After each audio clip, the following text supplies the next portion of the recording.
Okay. Hello, I'm Suzi Keown, and I'm the host of the Transforming Love Show. And today I have a delightful person with us that we could hardly stop talking so we could start the interview. So much we'd like to talk about, we could probably take up hours. I'd like to introduce to you Tara Bianca. She has been a holistic health practitioner for almost 20 years. And don't believe how young she looks because I already asked. She has been a practitioner for 20 years, so she's not as young as she looks. She is the owner of B Light Transformative Therapy, a now fully online holistic health company specializing in therapeutic breath work, body work, mindset, and sound healing. Her primary focus is on educating and coaching people to change the quality of their breathing in order to powerfully improve the quality of their lives. She is passionate about building a global community that is dedicated to achieving optimal health and wellness for people and for planet as holistically as possible. What a great and expansive goal. I mean, that is a purpose, is it not? That is huge, and it will last your lifetime and many lifetimes to come. Welcome, Tara. Thank you so much for having me, Suzi. I'm really happy to be here. Oh, thank you. And, we talked a little bit about, well, how does breathing and everything fit into self-care? Oh, let me tell you, in many, many ways. And we were just talking about how we are learning how much our body has to do with the connection with our mind and brain, and that we need to be working on releasing emotions, sensations, changing the messages to the nervous system. So much to talk about here today. I don't even know where to start, but maybe I can ask you to just tell us a little bit about your story, your background, and how you ended up in this holistic health field. Sure, Suzi. So, my journey started very young. I wasn't one of these people who went into a different industry and then had an epiphany and decided to transition into holistic health. I was really interested in health and wellness from a very young age. There was a significant amount of disease in my family, either cancers or heart issues or gastrointestinal problems. And so I kind of grew up in a family that was interested in food healing and sort of more holistic strategies for dealing with health and diseased tissue. And then I started to have my own real health problems when I was about 15 or 16, which were manifesting as gut dysbiosis, essentially, right? Not being able to process my food. But I think pertinent to this discussion is that was so tied with not being able to absorb, assimilate, and digest what was happening to me physically in my life, right? I knew from a young age I was suppressing a lot of emotion, a lot of expression, a lot of personal identity. And I was always hiding, wanting to be invisible, taking on that very guarded posture, always protecting myself, afraid of being seen and afraid of being heard. And this just kept perpetuating into real health issues long term.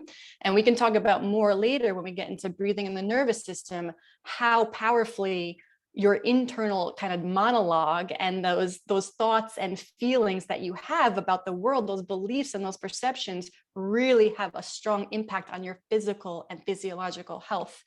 So when I was young and I was having these issues, I found that the sort of modern medical establishment really let me down. They just really could not discern what I was going through, and they didn't have any solutions for me.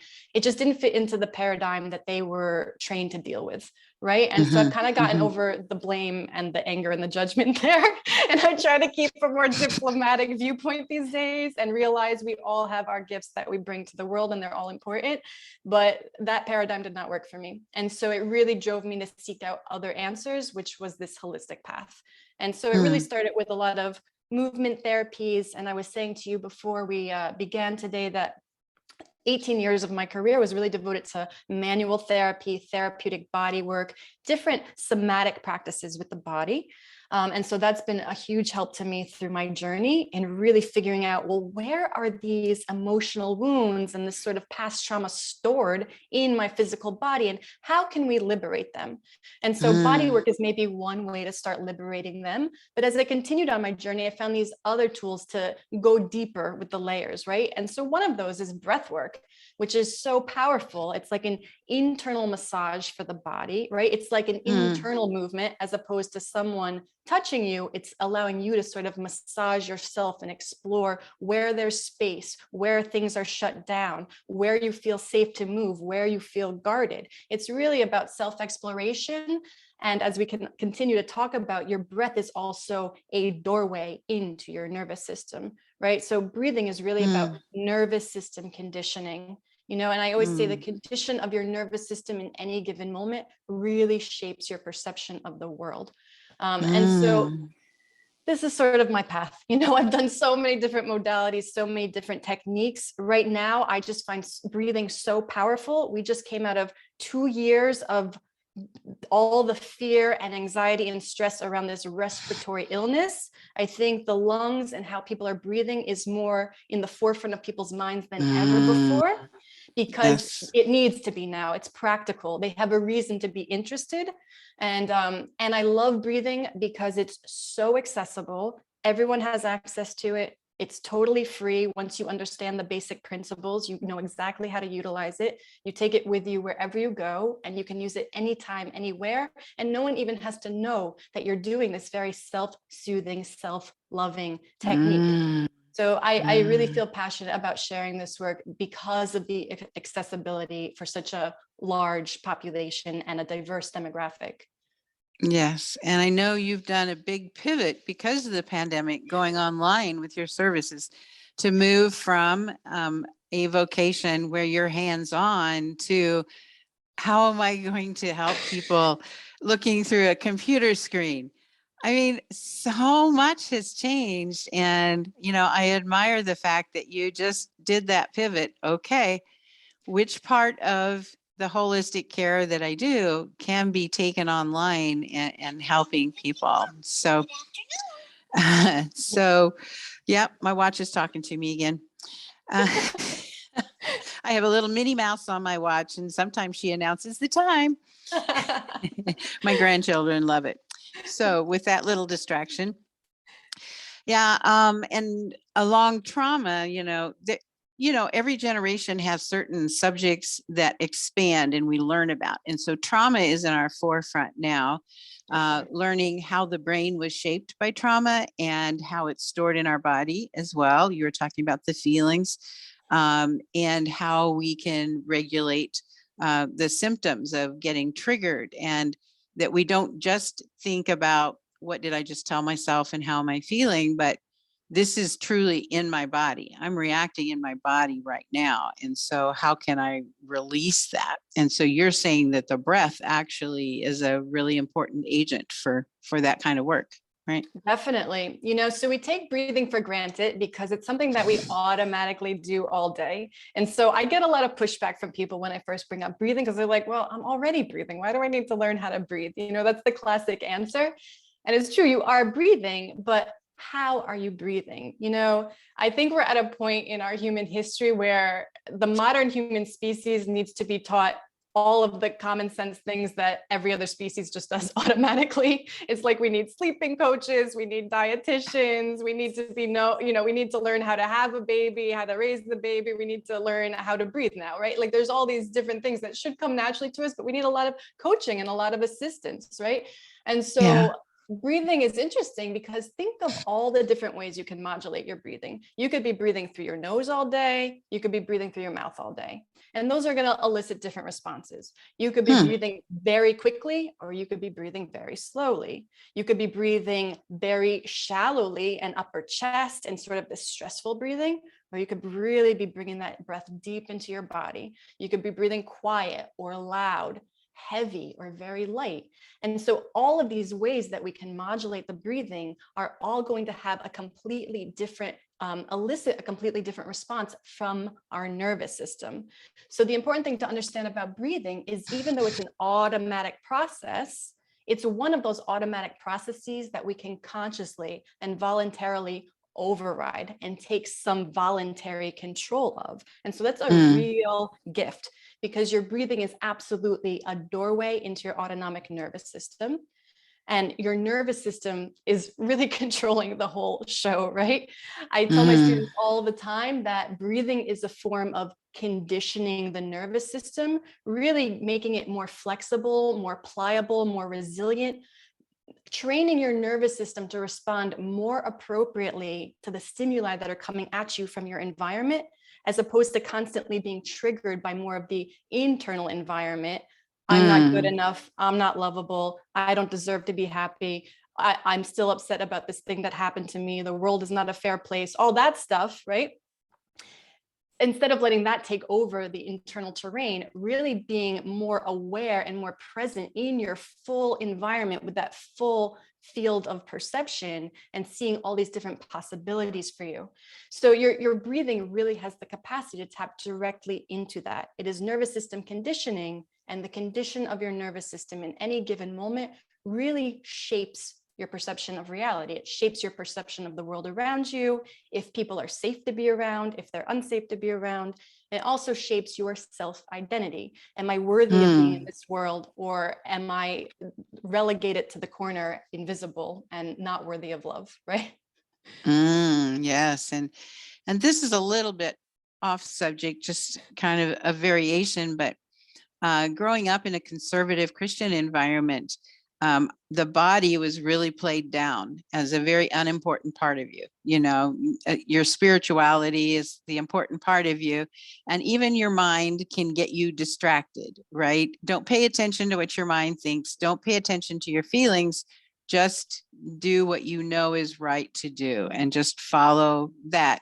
And so I know I dismissed my intuition and the feelings in my body as being important. And so now we're coming, back to realizing we are spiritual beings, but we are intimately connected with body, mind, and soul. And what affects one part of us affects the other. So what's affecting my physical body also affects my emotions and my brain, right?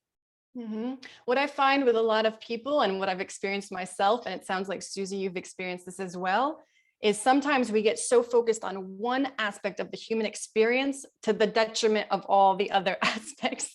And I think it's a Right. very rare human quality that you find someone who really has an understanding of their physical body, their emotional intelligence, the mental capacity, and this more spiritual realm that they are inhabiting, right? It's really hard to keep track of all these different layers all at once. And so usually we choose one to focus on, and then we say, Right. uh-oh, I forgot about these other things. Let me go focus on those now. And we're constantly playing catch up and trying to find the balance, but it's very Right. challenging. And, I grew up in an Italian Catholic household, so I have a very similar background to you. And I can tell you that when I was raised in that, it was still, and maybe this religion has shifted since this is not anything about Catholicism. I am no longer part of the religion, and I think there's beautiful things that can come out of any religion, but there's also can be problematic things. And when I was being raised in it, it was really still structured based on fear, guilt, shame, like you said, not really embodying your physical vessel, right? Having a lot, especially, I think especially for females, there's a lot of body shaming that comes out of that. Sure. And what's Sure. interesting now is that there's a lot of research that shows definitively things like shame cause an inflammatory response in the body. Things like guilt cause Wow. an inflammatory response. Anger causes an inflammatory response. Feeling loneliness has a physiological response in the body. And how can that be? Something has to be anchoring it into the body, right? And so sometimes I say, if you were to cut a human open on the operating table, you're not going to find a lot of thoughts and emotions in there. You're going to find physical stuff, right? So it's like, what is this thought? Where is this thought housed in my body? What is this emotion? Where is this emotion housed in my body? It has to be housed somewhere. And so Right. I think of the nervous system as this thing that anchors, solidifies, and cements these thoughts and emotions into the somatic experience, into the physical body. It's really sort of that gateway that kind of connects everything. Yeah. It seems like everything in life is related, but I went on a tour of my hometown that was an architectural tour. And so I learned about the buildings and how they were put together. And many of the buildings here have little rosettes on the outside. And we were informed that the rosette is actually a structural piece of the building because it hooks to a steel rod that goes through the building and supports the weight of the building. And so this little flower, which just looks like a decoration, is actually connecting all the pieces of the building together and holding up the weight. And that reminds me of our bodies and minds and everything, that our nervous system is connecting everything, the communication, back and forth, the breathing, the heart, everything that we take for granted is actually working constantly in connection with our thoughts and our feelings and our spirituality. It's all connected. 100%. And this story that you just shared actually reminds me, lately, I've been sort of going through this transition where I used to be someone who was much more interested in rehabilitative techniques. How can we get you feeling better? And I was never someone who was interested in sort of the beautifying and aesthetic aspects of personal growth and personal development. But lately I've been seeing that there's a real overlap also between beauty and sort of functional healing.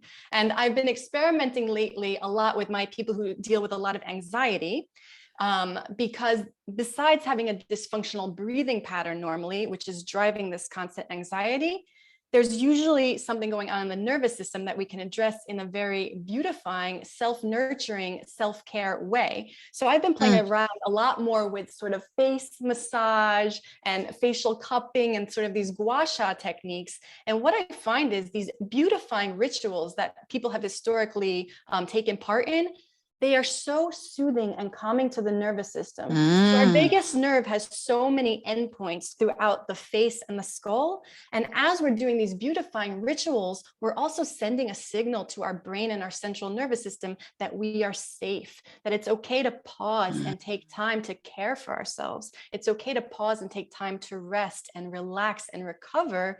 Nothing is chasing us. There's nothing to be afraid of. And so the rosette that's holding the building together also reminds me that there's a place for this beautifying process that holds us together. And also thinking about how our face is what we exhibit to the world. It's such a huge part of our self-identity. And when we feel good about how we look, again, it changes that internal dialogue. Now it's not, oh, I'm too ugly, I can't make eye contact with this person. Oh, I have to hide myself, and you start to take this posture of closing yourself off and not wanting to connect. Now it's more heart opened. You want to connect, you want to make eye contact, you want to be seen, and you want to be heard and recognized, and it shifts everything again. So I think, again, you everything is tied together, as you said, right? Yeah. That physical, emotional, nervous system component. Yeah. Oh, well, that's wonderful. Well, I don't know about you, but I'm ready to move into some practical things. You've said that you have some breathing exercises that are different kinds, things that help us make a quick switch, especially like if we're anxious or feeling stressed and all of that. So maybe some things we can do practically. Sure. So Susie, how much time do we have to play with these exercises so I don't run over? Oh, at least 15, 20 minutes. I'm all good on this part. I want to make sure we get this part in because I do a number of different breathing exercises and I use them with my clients and I find them very helpful. So I love learning about, the practical breathing exercises. Okay, so I think there's probably 3 simple techniques I'd like to focus in on because I don't want to overwhelm people. I want everyone listening to feel like they can walk away with some tools that they can actually replicate and utilize, and that they have so many choices that they don't know where to begin. So let's try to keep it a little bit basic today. And my goal with everyone today, especially since this show is about self-love and nourishment and maybe more relaxation, being comfortable with who we are as individuals, I'd like to focus on more down regulating techniques for the nervous system. Yes. So if anyone's familiar with the nervous system, this means focusing more on a parasympathetic state, which we sometimes call your rest and digest nervous system, right? So this is where all that yummy healing happens. This is where we can feel really safe, where we can really feel connected to other people, and where we can really feel good about ourselves. So the first exercise I'd like to share with you guys is something called a physiological sigh. And so this is a very simple exercise. I'm going to explain it to you quickly, and then we can try maybe 3 or 4 of them together.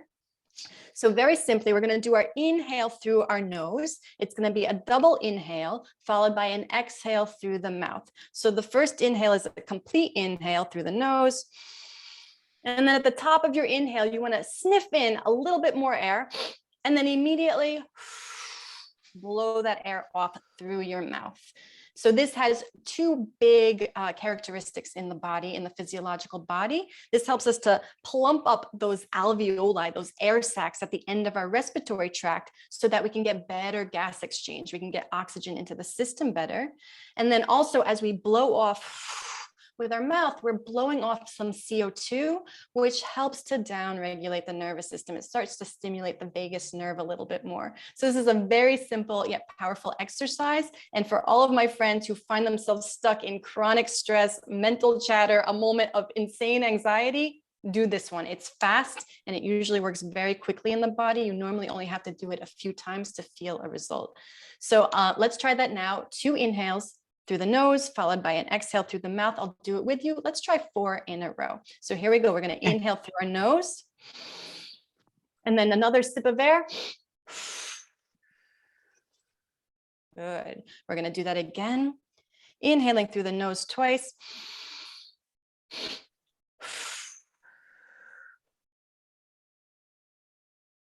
And we'll do that 2 more times. Inhaling through the nose.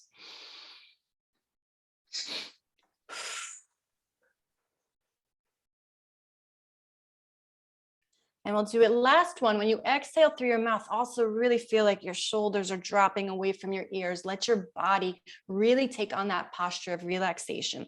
Here we go. Breathing in through the nose.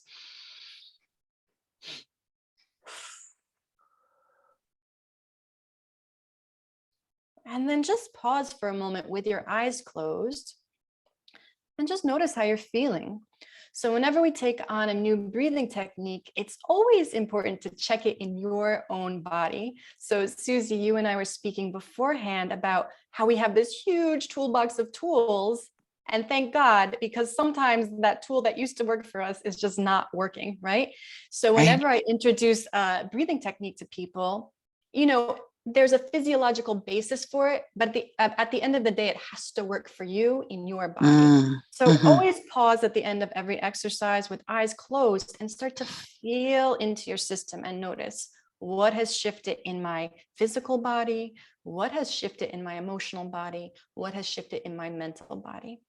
And starting to realize, okay, this tool was really useful in this moment.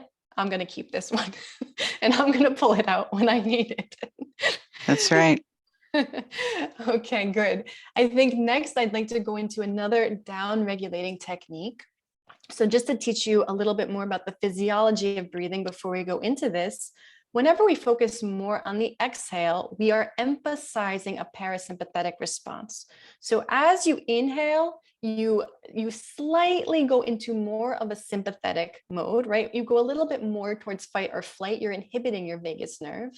But every time you exhale, you are stimulating the vagus nerve and you are sending that signal of safety to your nervous system. So whenever we do a technique where the exhale is slightly longer than the inhale, we are emphasizing that parasympathetic or that down regulation aspect of the nervous system that really helps us to relax. So the technique that I always give to people when I'm introducing this is a 4-6 technique. It's so simple. We're going to breathe in and out through our noses the entire time. You're going to breathe in quietly, slowly for a count of 4 through your nose, and you're going to exhale through your nose quietly, slowly, gently for a count of 6. I'm going to count for you the whole time so you don't have to count. I want you to focus on just having a relaxed posture, Good. And we'll do this for maybe 5 minutes if it's okay. So close your eyes. Just start by closing your eyes, finding a comfortable seat. If you're listening to this after the fact, you can even lie down for this exercise if it's more comfortable for you. Find a really relaxed posture. And wherever you are, I'd also like you to make some gentle contact with the front portion of your tongue on the roof of your mouth. This helps to anchor the airways.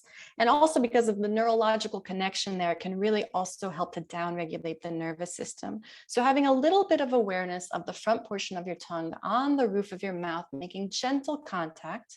And I just want you to notice breathing in and out through your nose right now, how it feels in your body to breathe without counting yet. So you're breathing slowly, gently, quietly in through your nose. Just notice where that breath is going. And then you're breathing out slowly, gently, and quietly out through your nose. Notice what it feels like to exhale and let your body relax.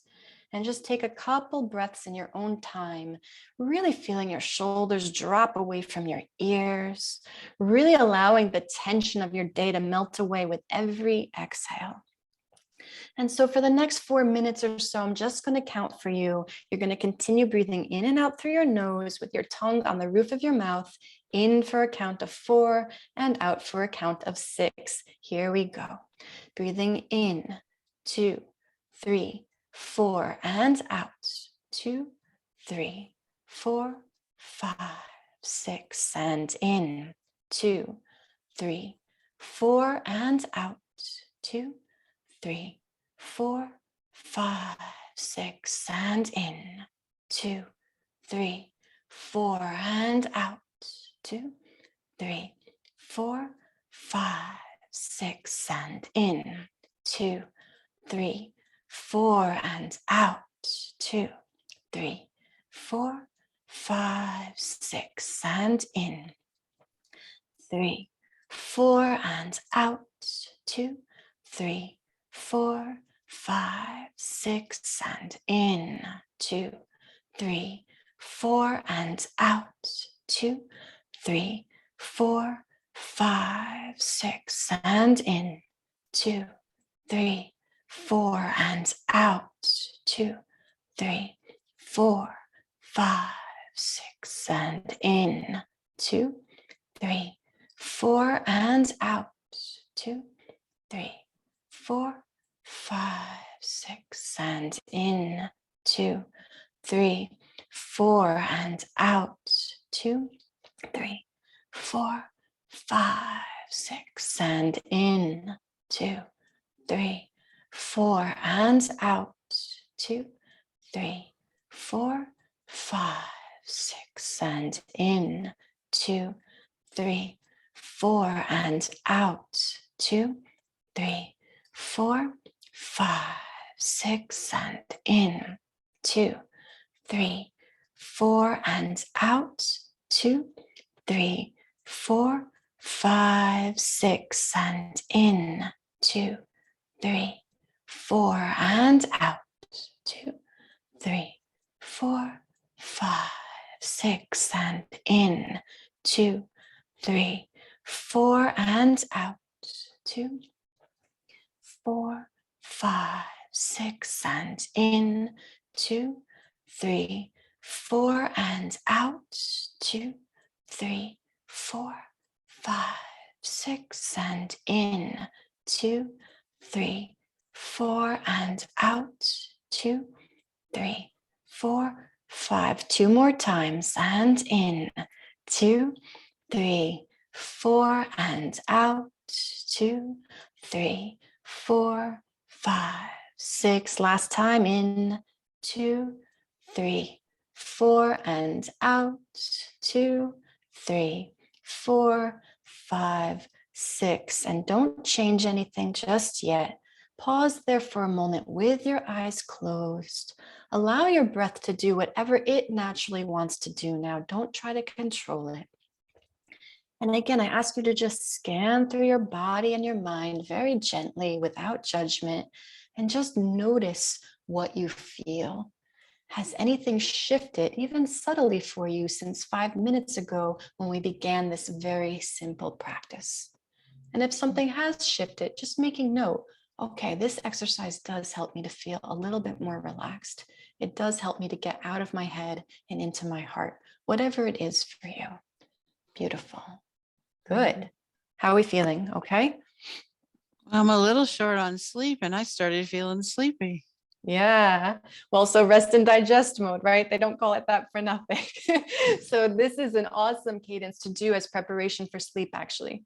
I highly Mm. recommend, get yourself done with your day, put yourself in bed, and then this is a nice, simple cadence that you can do as you're falling asleep. It's a really Mm. nice sleep aid. Or for an afternoon nap, also, if that's something that you partake in, this is a nice way to segue into that nap time. Yeah, 'cause sometimes during the day I think, okay, I have time for a nap, but my brain is so wired, I don't think I could let go. So Yeah. yeah, that might be really helpful. That's also something I use is the yoga nidra, which is a Yeah. yoga exercise that is supposed to be total relaxation while awake. Yes. And I found that to be helpful too. But this was very simple, very routine. Nobody has to know what you're doing unless you're Yes. lying on the floor in the middle of the room. Right.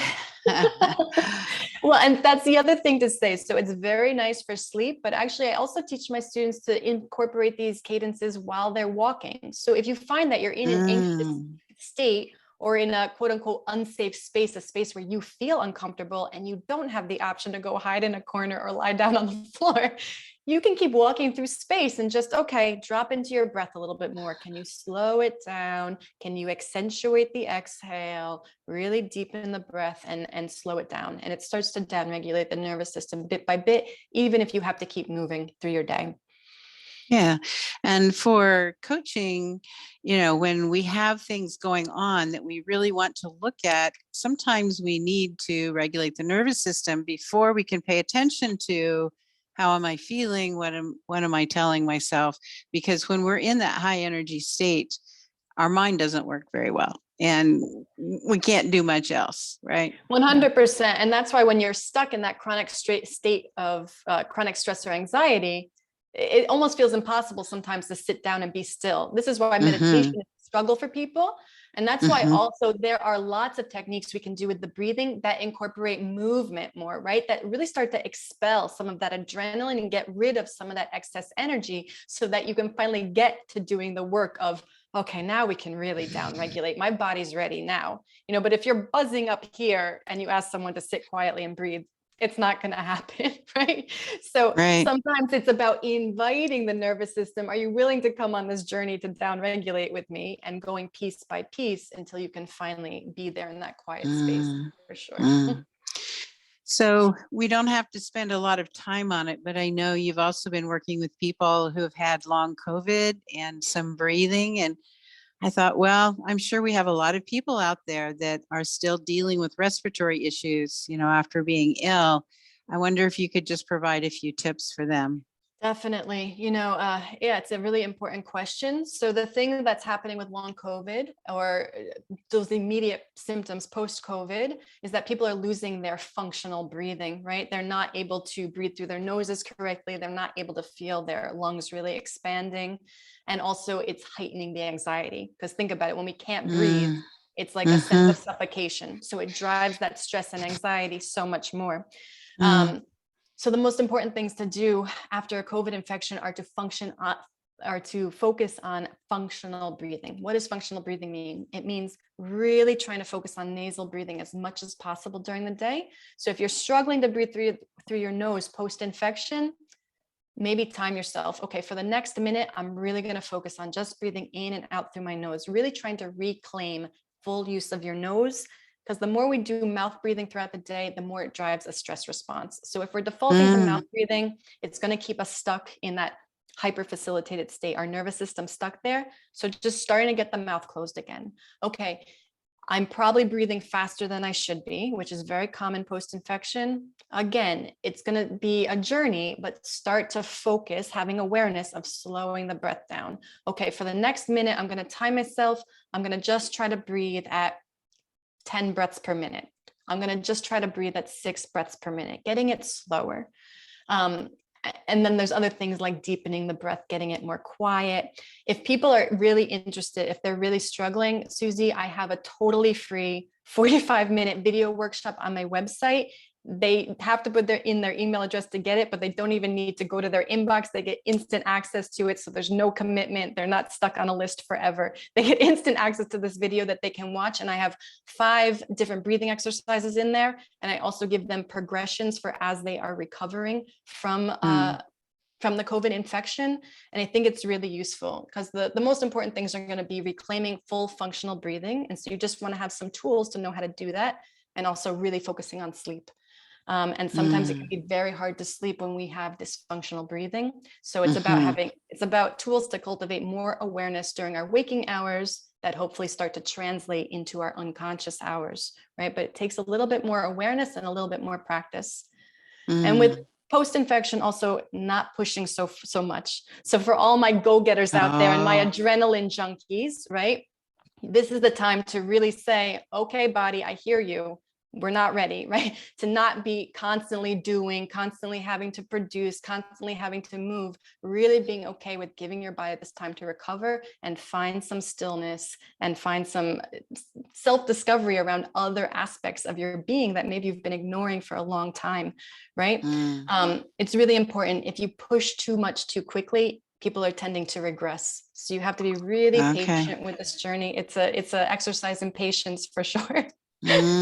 Yeah. Many of us that are doers and want to be productive and efficient, it's so hard. And just even working towards this summit, it's like, I just find that I'm missing all of my self-care. It's like, well, I don't have time to do that today, or I don't really have downtime. I'll have downtime after it's over. But I reached a point at which, you know what, I have to stop now. I have to, go back to my self-care, whether it's yoga or Zumba or meditation and all of these things, and just having 2 hours where I do nothing, or I just sit in a park and let my dog play.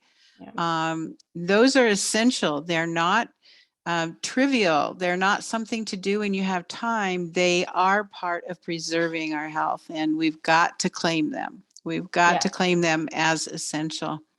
Yeah, you wow. Said it. I'm so excited. I want to get on the website now and get on to some of those, but I'll wait a few minutes. You actually have 2 gifts for our viewers. Would you like to tell them about it? Yeah, so besides the free long COVID video workshop, I also have something called the Breath Basics 6-Day Challenge. So for all of you who are just getting interested in breathing and want to really understand the connection between your breath and your nervous system, and then all these other things we were talking about controlling that internal environment and our ability to handle the stressors around us more appropriately, being able to respond a little bit more appropriately from a place of consciousness as opposed to being triggered. That is every day for 6 days. You get one 15-minute video delivered to your inbox. You have lifetime access to it. Each day we talk about a different breathing technique, what it is, how it benefits your body, why it's important, and then we do a simple 5-minute practice each day. And then you also get a little guided booklet with that. So if you don't have access to the videos all the time, you can always look up for reminders about why am I doing this breathing exercise again? What's it good for? So there's a little PDF reminder just to be there for you as a resource, and then you have access to those videos forever. Oh, that is wonderful. Is there anything else you would like to tell them about your services or what you're working on now? Anything you would like them to know about, what they can access that would be helpful to them? Yes, so if people are really interested in free or low cost education, I have an extensive YouTube channel. I post there twice a week. That is Be Light TT. You can find it. And it's mostly breathing. I do some other things on there too. I do a lot of self-massage videos on there, and I do a lot of work with the tuning forks also, some very basic introductory sound healing. So if people are interested in that, I'm very committed to my YouTube channel. You get 2 videos every week, no matter rain or shine. And then for people who really want to dive deep with breathing, right now I have a 4-week breath boot camp going on. This is something I used to teach live, but I've just converted it into a self-paced online experience. So that is, again, you get lifetime access to that course, all the videos, any updates that come in the next year or so. And you also, it's fully integrated with my private online B-Lake community. So you get 24/7 access to me to ask questions, to get support from other students. It's a really powerful program. So for people who really want to understand the ins and outs of functional breathing for daily life, not just those 10 minutes on the yoga mat, but when I'm walking, when I'm interacting with my family or my colleagues, before I eat, before I work out, before I go to sleep, how can I be breathing so that it's optimized for the goal that I have for myself? It's a really powerful program. I would have never thought there's so much to learn about breathing. And the more you dig, the more you discover. Yeah, it's like, what do you need to know? You breathe in through your nose and out through your mouth. You know, wonderful. And there's so much that we've talked about today, and our brains just do not retain all the information.